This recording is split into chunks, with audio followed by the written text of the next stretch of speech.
Hi sa lahat. Ang gagawin ko ngayon, magpapalit ako ng coolant dito kay Bagets. Bali ginagawa ko ito once a year or tuwing January or pagkatapos ng tag-ulan. Dahil pagkatapos ng tag-ulan, tag-init naman ang susunod. Para bago mag-tag-init, fresh na o naka-refresh na yung cooling system natin o ng Bagets natin. So, bali mga January ko pa ginawa ito. Pero ngayon ko pa lang may upload kaya pagpasensyahan nyo na dahil sa medyo busy kasi sa trabaho. Simula nung mabili ko ito ng 2018 or halos 2019, tubig na yung ginagamit ko rito dahil sa tubig na yung nakita kong nakalagay sa radiator nito. So akala ko noon okay na kung tubig. Then 2023 ko lang nalaman yung kahalagahan ng coolant. Kaya kung gumagamit kayo ng tubig, mainam na magpalit na kayo ng coolant bago dumating sa malaking pagkasira. Maraming pwedeng maapektuhan kapag tubig ang ginagamit. So bali January 2024 nung una ko itong ginamitan ng coolant. Pero bago ko ito ginamitan ng coolant, nilinis ko muna yung buong cooling system nito. Bali ginamitan ko ito ng radiator cleaner bago ko nilagyan ng coolant. Napaka basic lang ang pagpapalit ng coolant, pero maaari nyong panoorin itong video baka sakaling makakuha kayo ng ibang idea. So una ko na ginawa, in-start ko yung sasakyan at ginamit ko muna ng mga around 10 to 20 minutes para mabulabog yung mga dumi dun sa coolant. Maaari din naman yung i-start, then hayaan na lang ng mga 10 to 20 minutes hanggang sa mag-open yung thermostat at mag-flow o mabulabog yung dumi ng coolant. Then after 10 to 20 minutes, maaari nang i-off yung engine. Then ipahinga ng mga around 10 minutes para medyo lumamig yung coolant. Habang inaantay natin na lumamig ng kaunti, maaari na nating alisin o tanggalin itong coolant reserve para malinisan. Unang tanggalin yung dalawang bolt na size 10. Pa counterclockwise ang patanggal niyan.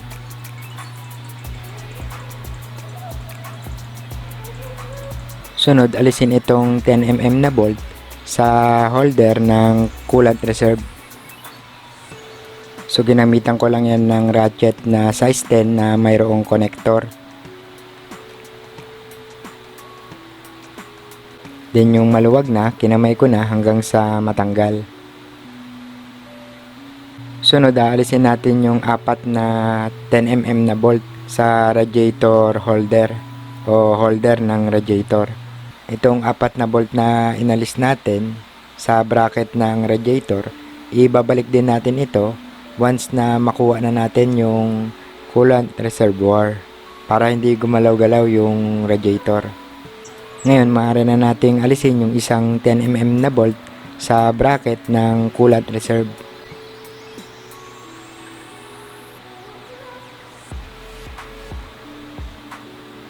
Then, maaari na nating alisin yung coolant reservoir. Sa paglinis naman ng coolant reservoir, bahala na kayo kung paano yung diskarte ng linis na gagawin nyo. Bali, ang sa akin, ginawa ko lang dyan, nilinis ko lang ng sabon na powder. Then binalnawan ko lang maigi at pinato yung maigi para hindi mahaluan ng tubig yung coolant na ilalagay ko. Sunod, mag-ready na ng pangsahod at flat screw or Phillips screw na maiksi para pangbukas dun sa drain plug ng radiator. So bali ito yung drain plug ng radiator. So mag-ingat tayo dahil mainit yung coolant na nandyan sa loob. Maaring nasa 80 to 100 degree yung maaring init nyan. Then pa counterclockwise ang pabukas. Ayan na, ayan na, ayan na, ayan na, ayan na, ayan na. Oh yes.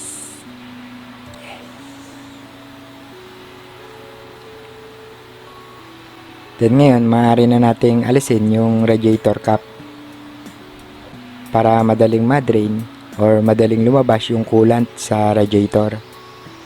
Sunod, tatansyahin natin yung makukuha natin na coolant. Bali, ang max capacity coolant ng bagets natin na 1.1 ay nasa 5 to 5.5 liters. Kasama na yung reserve. So, sabihin na natin 4.5. Yung sa engine at yung sa radiator. So, bali, nakakuha na ako ng mga around 2 liters. Then, kung mapapansin, medyo mamula-mula or ma-brown yung kulay na nakahalo dun sa coolant. So, epekto yan nung dating tubig na ginagamit. Bali, pangatlong beses ko na itong nagpalit ng coolant, pero meron pa ring halo na ganyang kulay o kulay kalawang.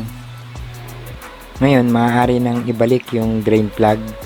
Sa akin, hindi ko na nilinis ng tubig or hindi ko na uli ipinilash gamit ang radiator cleaner dahil yung ibang mga kalawang dyan hindi na talaga kayang tanggalin ng mga radiator cleaner.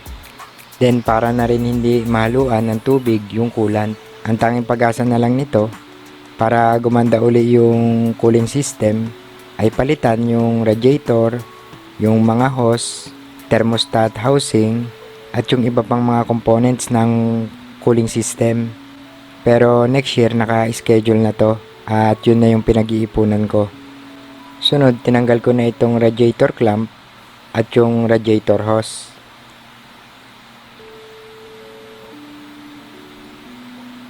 Then nagsalin na ako ng coolant hanggang sa bago mapuno yung radiator. Ang recommended na coolant para sa bagets natin ay yung pink or kaya yung green.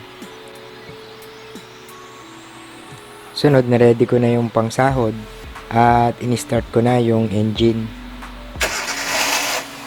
Then after ng mga ilang minuto, inilagay ko na yung radiator hose sa pangsahod. Then inaantay ko na lang uminit para lumabas yung mga lumang coolant sa lower radiator hose at sa engine. Ngayon, makikita nyo na unti-unti nang lumalabas yung lumang coolant. Mag-ingat tayo dahil mainit yung coolant na yan. Nasa 90 to 100 degree yan. So kapag na-reach na yung init dun sa thermostat, mag-o-open na yon. Then kung mapapansin nyo, marami pa yung nilalabas niya. Yan yung mga lumang coolant. Then bibilangin o tatansyahin din natin yung dami ng makukuha natin. Dapat makakuha tayo ng mga around 4.5 liters. So meron na tayong halos 2 liters kanina, kaya kailangan na lang natin ng mga 2.5 liters.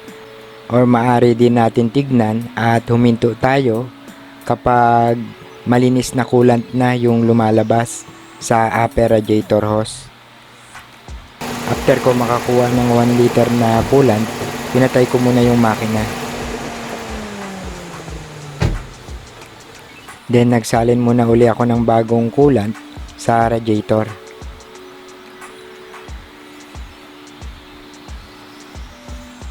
Then saka ko uli ini-on ang engine.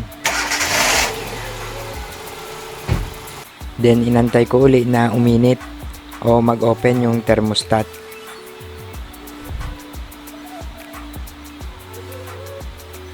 Then yung nakita kong malinis na yung lumalabas na coolant, agad ko nang inalis yung pangsahod. Then pinasok ko ng bahagya na mabilisan yung hose ng radiator.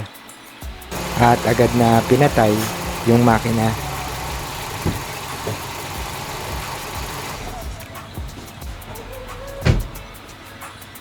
Sunod, ibinalik ko na yung clamp ng upper radiator hose. Ito yung lahat ng coolant na nakuha. Bali 7 liters yung bottle na to. So tama-tama 4.5 liters yung nakuha natin. Ngayon, ibabalik na itong coolant reservoir.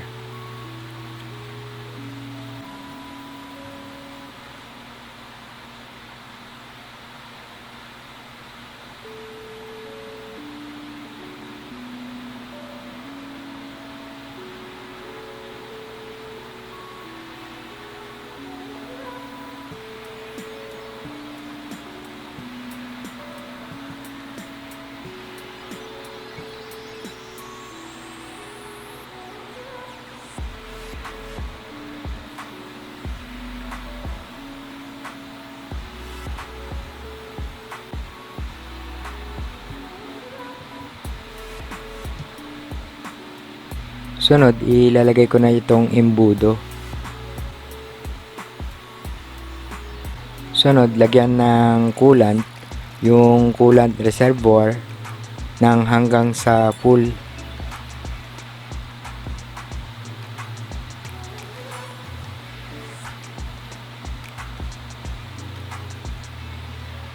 Sunod, lagyan na rin ng coolant itong radiator. Bali, pasosobrahan natin ito ng konti. O kailangan makikita natin doon sa embudo yung coolant.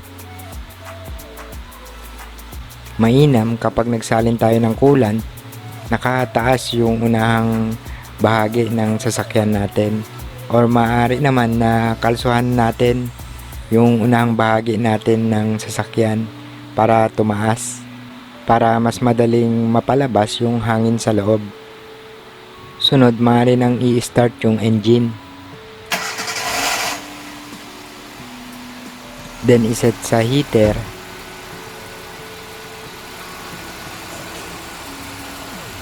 At i-on.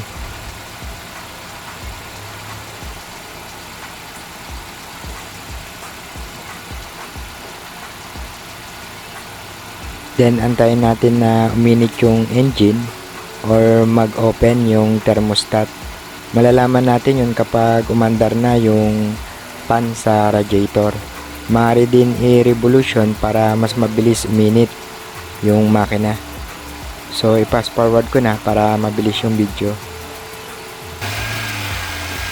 Mahalaga yung ganitong proseso para masigurado na walang hangin sa loob ng makina o ng hose para makaiwas sa overheat. Dahil kapag merong kaunting hangin na naiwan yan sa loob, magkukos pa rin yan ng overheat. Sa akin, mga 3 beses kong pinainit yung makina or 3 beses kong pina-andar yung radiator fan. Then yung konti na lang yung lumalabas na bula, hininto ko na. Ibig sabihin wala na yung hangin sa loob. Kaya ang sunod na ginawa ko, pinatay ko na yung makina.